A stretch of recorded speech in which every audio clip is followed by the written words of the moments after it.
students. Today we will be talking about the chapter number 13 from the ecology, that is organisms and population. Right? As the chapter itself is saying organisms and populations. So let us talk about what is population. We say population is a grouping of interbreeding individuals of the same species. That means the population is made up of organisms which are similar in appearance and belonging to the same species, which are capable of reproducing among themselves. So this is called as population, right?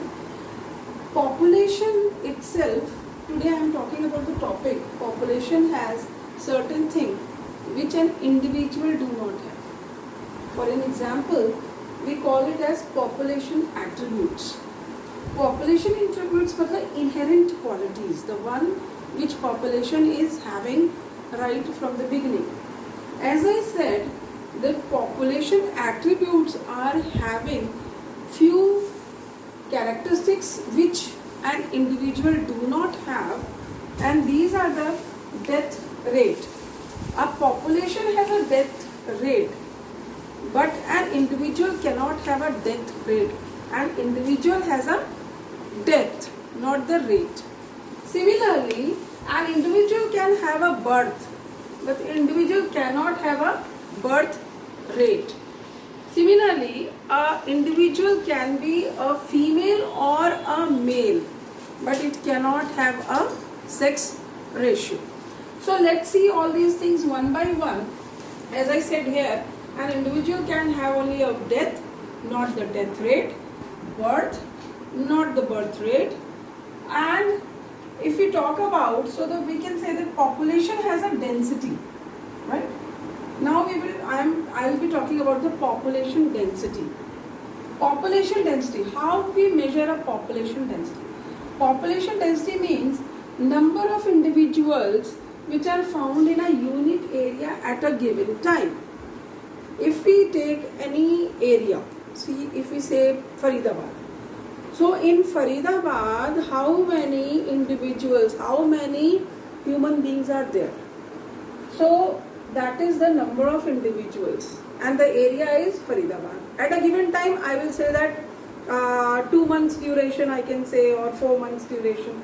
We will take time, and whatever individuals, number of individuals are there, that will form the population density. How we can go calculate a population density? We can calculate a population density by a very simple formula, that is D is equals to N by S. So here D stands for the density, that population density which we have to calculate, right? That we have to calculate. N is the, here N is the total number of individuals of a given area. That means we are going to count how many number of people are here living in the Faridabad area, right? And S is the area, that means Faridabad, where we are going to put the area of the Faridabad here, where the total population has been counted. So with this we can find out the density of any of the population. Okay, so this is the one thing. So population density we can calculate like this.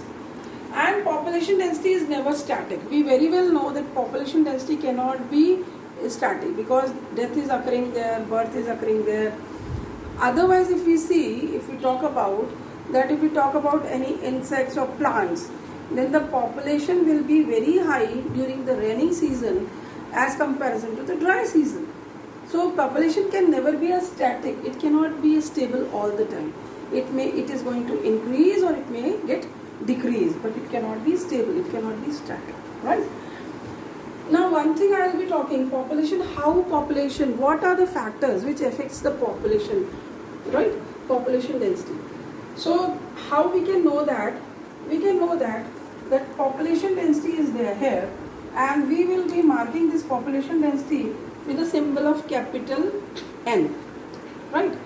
Capital N. Population density, how the population density get affected? It get increased by two factors. The two factors, one is natality. What is natality? Natality is the birth, right? Natality is the birth. But number of individuals which are taking birth in any population, that is called as natality, right?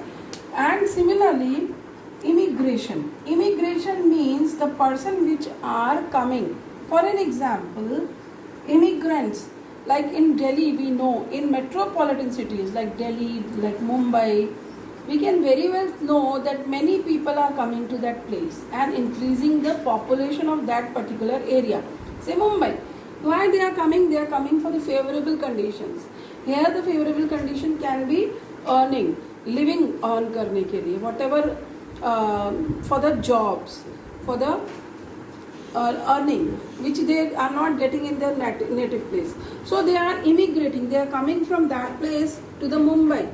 So they are increasing the population there. That's why I have kept a plus mark here.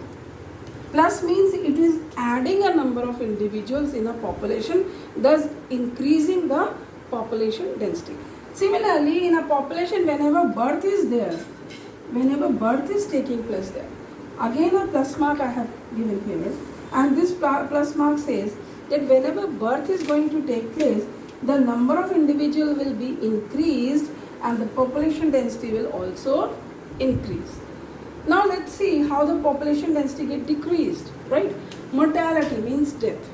Obviously, when the death is there, the number of individual will get reduced, right? And density will get reduced. Similarly, immigration. Immigration means the people are moving from this place. As I cited an example that people from Patna or from Gorakhpur or some other state, from some other city, they are coming to Mumbai for the jobs. So immigration is taking place in Mumbai, but emigration is taking place from eastern parts of the UP. So I am putting a negative minus mark here. That means the number of individuals are getting reduced, and as a result the population get decreased. So total, what is the total change in the population? How we can calculate? We can calculate through this simple formula. What this formula says, NT plus 1. That means NT is the population at some original time. NT is the population at some time, that means at the beginning. Tick. And the NT plus means plus 1 means the population which get changed. Here B plus I means birth and immigration minus death plus immigration. Whatever people are included in the population, original population, minus the number of individuals which get reduced, we will get the change in the density of the population. One more very important thing is there, a population which has, that is the sex ratio. Sex ratio, an individual has a sex, it may be a female or a male, and a population has a sex ratio. How we calculate a sex ratio? We calculate a sex ratio females per thousand of the males. It's a very talked topic because we know that the sex ratio is not so balanced nowadays. The number of females are reduced per thousand of the males. So we calculate it like that. In this way, we can calculate the sex ratio. So these are the things which our population has, that is death rate, birth rate and the